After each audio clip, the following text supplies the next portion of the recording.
3 முடிச்சு இன்றைக்கான 3 முடிச்சோட வீடியோவில் என்ன நடக்க போகுது அப்படின்னு இந்த ஒரு வீடியோவில் வந்து பார்க்க போகிறோம்.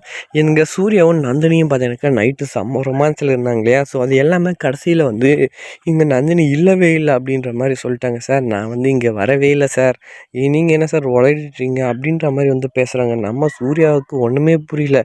நீ தானே இங்கே இருந்த, இப்போ கூட இங்கேருந்து தான் போனேன், இப்போ மறுபடியும் அங்கேருந்து வந்தேன், இப்போ மறுபடியும் என்ன இல்லவே இல்லை அப்படின்ற மாதிரி சொல்கிறேன் அப்படின்னு. சார் இல்லை சார் நான் இங்கே வரவே இல்லை சார் அப்படின்றதுக்குள்ளே வந்து பார்த்தீங்கன்னாக்கா பெரிய டவுட்டுமே வந்து வருது.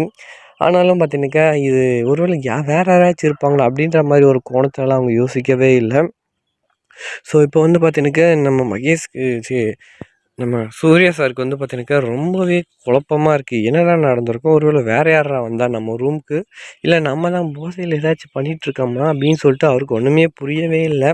சரி என்ன பண்ணலாம் அப்படின்னு வந்து நந்தினி கேட்கவும், நந்தினி நான் சார் வரவே இல்லை சார் அப்படின்னு சொல்லிட்டு கட் அண்ட் ரைட்டாக சொல்லிட்டாங்க.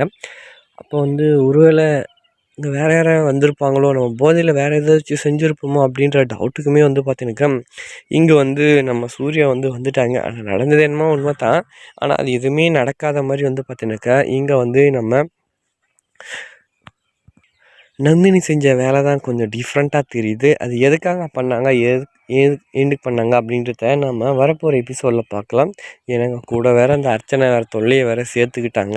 இங்கே நந்தினி இந்த தொல்லை கூட இல்லாமல் இருந்திருந்தா கூட எந்த ஒரு பிரச்சனையும் இருந்திருக்காது. இவங்களா போயிட்டு வந்து பார்த்தீங்கன்னாக்கா அங்கே போயிட்டு, ஏன்னா சூர்யா மேலே அவ்வளோ ஆசையில் இருக்காங்க. அவங்க என்ன வேணால் பண்ணலாம், எந்த எக்ஸ்ட்ரீமுக்கு வேணால் போகலாம். ஸோ இதில் நம்ம நந்தினி சிக்காமல் இருந்தால் சரி. ஏன்னா அவங்களோட லைஃபே பணையம் வச்சு தான் ஸோ இப்போ இந்த மாதிரியெல்லாம் பண்ணிகிட்ருக்காங்க. அவங்க ஒரு வேளை அந்த லைஃபுக்குள்ளே நீ வேணாம் அப்படின்னு தூக்கி எறிகிறதுக்கு ஒரு வாய்ப்பு வந்துச்சுன்னு வைங்களேன், நந்தினியெல்லாம் ஏமாத்துறான் அப்படின்னு சொல்லிட்டு தூக்கி எறிஞ்சிட்டு போயிடுவாங்க நம்ம சூரியன். ஆனால் அந்த அளவுக்கு போகாத அளவுக்கு நல்லபடியாக பார்த்துக்கிட்டா சரி நம்ம நந்தினி. என்ன சார் நீங்கள் இப்படியெல்லாம் செஞ்சீங்க அப்படி இப்படின்னு எதுவும் அதிகமாக பேசாமல் ஓரளவுக்கு கம்மியாகவே கொஞ்சம் ஆச்சா நல்லாயிருக்கும்னு நான் நினைக்கிறேன். ஸோ இதை பற்றி நீங்கள் என்ன நினைக்கிறேன் அப்படின்னு மறக்காமல் கமெண்ட் பண்ணுங்கள். பாய்.